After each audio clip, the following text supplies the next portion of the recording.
Mesdames, Mesdemoiselles et Messieurs, merci de choisir la télévision en Nasr 24 pour vous informer. Bienvenue au compte de ces journaux.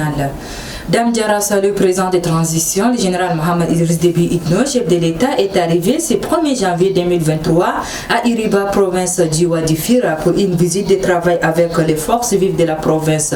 À son arrivée, il a été chaleureusement accueilli par la population de la dite province. Les détails de son arrivée avec nos confrères de la présidence de la République. Laborieuse, ayant un sens élevé de l'hospitalité légendaire, la population d'Iriba et ses environs a réservé ce 1er janvier 2023, fête du nouvel an, un accueil chaleureux au chef de l'État, général Mohamed Idriss Déby Itno, qui effectue pour la première fois une visite dans le chef-lieu du département d'Iriba en tant que président de transition, président de la République, chef de l'État. C'est le gouverneur de la province de Wadi Fira, général Ayoub Abdelkerim, avec à ses côtés le ministre de la formation professionnelle, des métiers et de la microfinance, Ousmane Moussa Mahamat, le sultan de Darzakhawa, Sa Majesté Tahir Abdraman Haggar, le maire d'Iriba, Issaq Mohamed Tabir, qui ont accueilli le président à sa descente d'hélicoptère. Le président de transition sera ensuite salué par une poignée d'officiers généraux, conseillers nationaux et un nombre impressionnant de cadres du département. La file d'attente était longue. Le président de la République, général Mohamed Idriss Déby Itno, était obligé de prendre un véritable bain de foule. De l'aérodrome à la résidence présidentielle située à un jet de pierre, la joie se lisait sur tous les visages de la population sortie massivement pour accueillir le chef de l'État. La symbiose est parfaite.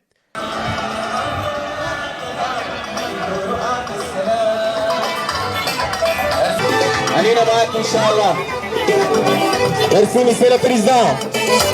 Merci, monsieur le président.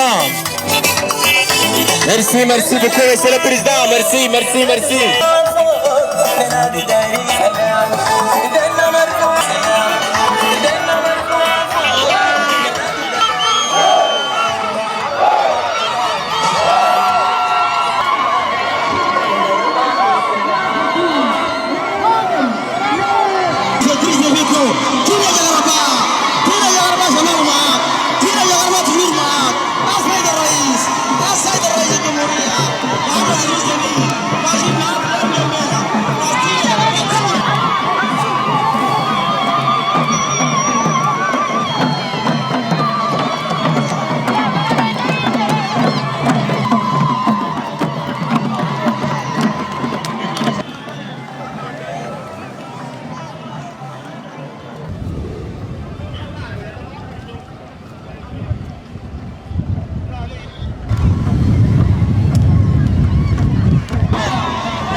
Le programme du président de la République à Iriba prévoit dans les heures qui suivent une série de rencontres avec les différentes corporations du dit département. Il s'agit notamment des autorités administratives, chefs militaires, chefs traditionnels, cadres du département, hommes de Dieu, organisations des jeunes et des femmes.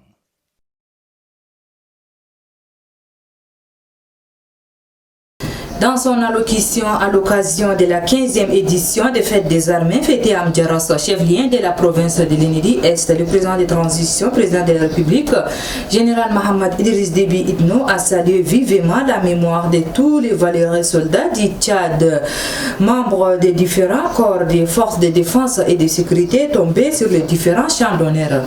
Un extrait de ce propos au micro de nos confrères de la télévision nationale. La 15e édition de la Fête des Armées qui se tient cette fois-ci dans cette belle et accueillante ville d'Amdjaras, chef-lieu de la province de l'Enedi-Est.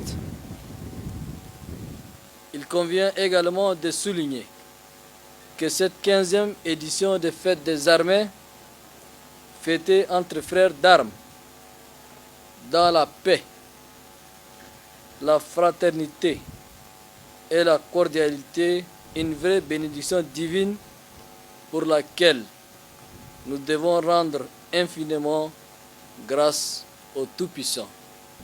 J'ai saisi cette opportunité solennelle pour saluer vivement la mémoire de tous les valeureux soldats du Tchad, membres de différents corps de forces de défense et de sécurité, éminents gradés ou simples soldats, connus ou inconnus, tombés sur les différents champs d'honneur. Aux familles, amis et proches des soldats disparus, j'exprime la totale compassion et l'entière solidarité de toute la nation tchadienne. Je rends un hommage mérité à ceux de nos vaillantes forces de défense et de sécurité qui se sont retrouvés blessés ou handicapés à vie et qui, à leur corps défendant, ont protégé et continuent à protéger le Tchad et les Tchadiens partout où cela est nécessaire. Son message adressé à la nation à l'occasion du Nouvel An, le 31 décembre 2022, le président de transition, chef de l'État, général Mohamed Idriss Déby Itno, a déploré avec amertume les inondations causées par le débordement des eaux du Chari et le Gone de cette année et a instruit le gouvernement d'inscrire dans ses actions les plans d'urbanisation des zones inondées. Un extrait de ses propos au micro de nos confrères de la présidente de la République. Les inondations de cette année ont affecté une grande partie de notre pays. Des pluies diluviennes ont entraîné une montée des eaux du Chari et du Logone à des proportions jamais égalées depuis 1961. Cette situation s'est soldée par la destruction massive des terres agricoles et des habitations privées.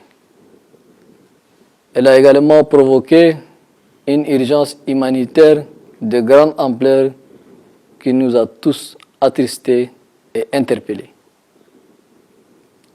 Un triste état de fait qui nous rappelle que gouverner, c'est prévoir et anticiper.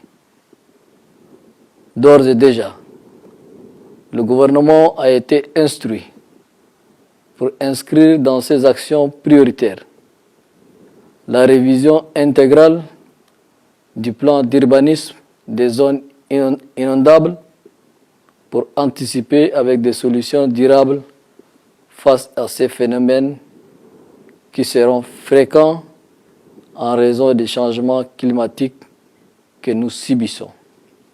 Et puis le coordinateur de la coordination des associations de la société civile et de défense des droits de l'homme, Kassido Mohamed Digadimbaye, a animé un point de presse ce 31 décembre 2022, point de presse relatif à l'occasion de la nouvelle année 2023. Ceci s'est déroulé au siège de la dite coordination.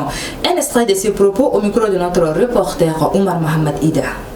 Et 2022 s'achève. Dans quelques heures, nous serons en 2023.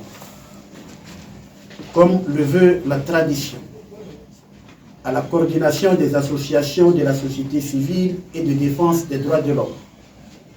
En de pareilles circonstances, j'ai l'agréable devoir de souhaiter aux membres du Collège national des conseillers, au comité directeur national, aux coordinations provinciales et aux sympathisants de la Kassido, une bonne et heureuse année 2023. Pour le Tchad, notre cher et beau pays, au seuil de l'année nouvelle qui s'annonce, je formule les vœux les plus sincères de paix, de stabilité et de prospérité. 2022 est une année où des assises historiques du dialogue national inclusif et souverain ont été organisées. De ces assises, d'importantes résolutions et recommandations pour l'amélioration de la vie de la nation et du retour à l'ordre constitutionnel ont été prises.